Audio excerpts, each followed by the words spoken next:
एक बार की बात है। एक गांव में रमेश और राजू नाम के दो पॉपकॉर्न व्यापारी अगल बगल के घरों में रहा करते थे।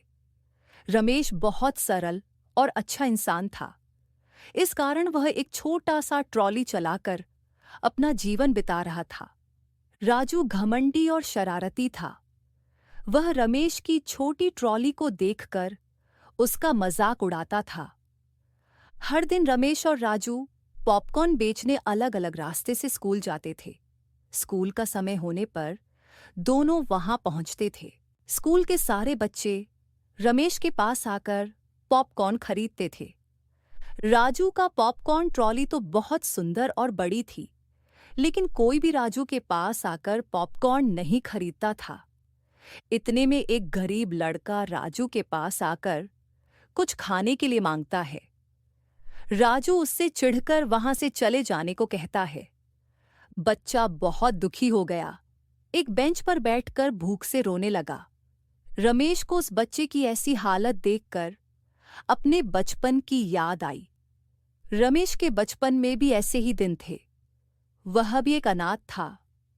रमेश बच्चे के पास गया, उसे पॉपकॉर्न देकर खाने को कहा।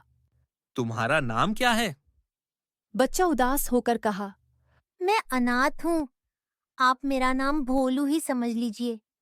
रमेश बोला, बेटा, मैं तुम्हारी हर जरूरत पूरी करूंगा, अच्छे से ख्याल रखूंगा, स्कूल भी भेजूंगा। क्या तुम मेरे साथ चलोगे?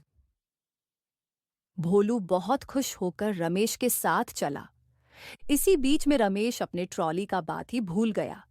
बारिश की वजह से सारा पॉपकॉर्न गीला हो गया। अब रमेश भी कुछ नहीं कर सकता था। उदास होकर भोलू को भी अपने साथ लेकर घर चला गया। आज तो भोलू आराम से सो गया, लेकिन रमेश सोचता हुआ पूरी रात संकट में बिताई। अगले दिन सुबह रोज की तरह रमेश पॉपकॉर्न बेचने अपने ट्रॉली को लेकर तैयार हो गया।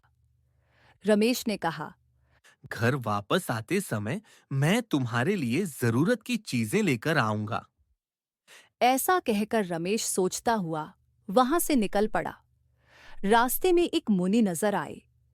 मुनि रमेश के पास जाकर प्रणाम करके पूछा, क्या समस्या है? मैं अपने इस छोटे ट्रॉली से अब तक जीवन चला रहा हूं, लेकिन अब तो मुझे एक बालक का भी ख्याल रखना है। मुझे कुछ समझ में नहीं आ रहा है कि मैं उसके सारे जरूरतों को कैसे पूरे करूं। मैं सब समझ गया। मैं तुझे एक बड़ा और जादुई पॉपकॉर्न ट्रॉली दे रहा हूं। अब यही तुम्हारे समस्याओं को संभालेगी। रमेश खुशी से मुनि को धन्यवाद करके उस ट्रॉली को लेकर चला गया। रास्ते में पॉपकॉर्न बेचता हुआ जा रहा था। इतने में उसको शक लगा कि इतने सारे पॉपकॉर्न कहाँ से आ रहे हैं, तो इतना तो नहीं लाया था। वो पैकेट को खोलकर देखा तो रमेश समझ गया।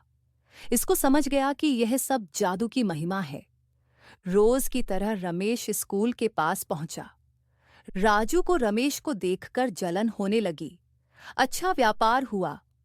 रमेश ने भोलू के लिए नए पुस्तक और कपड़े खरीदकर घर लाए और भोलू बहुत खुश हो गया। अगले दिन रमेश भोलू को अपने साथ लेकर स्कूल पहुंचा। उसी स्कूल में भोलू को ज्वाइन कर दिया। रमेश का व्यापार अब अच्छी तरह चल रही थी। कुछ दिनों के बाद राजू को कुछ ज्यादा ही शक होने लगा।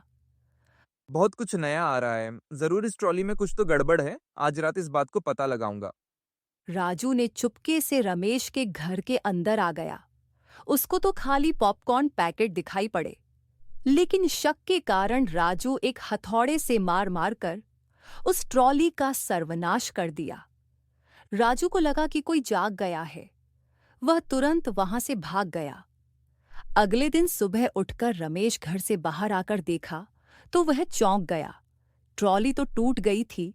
राजू को पता चला कि रात को जो ट्रॉली उसने तोड़ी थी वह ठीक हो गई है। राजू अपना सिर पकड़कर रोने लगा। सीख, कभी भी दूसरों की खुशी और विकास को देखकर जलन नहीं करनी चाहिए। हमारे सोच हमेशा अच्छी होने चाहिए। अगर हम किसी को अच्छा करेंगे तो वह हमारे भलाई है।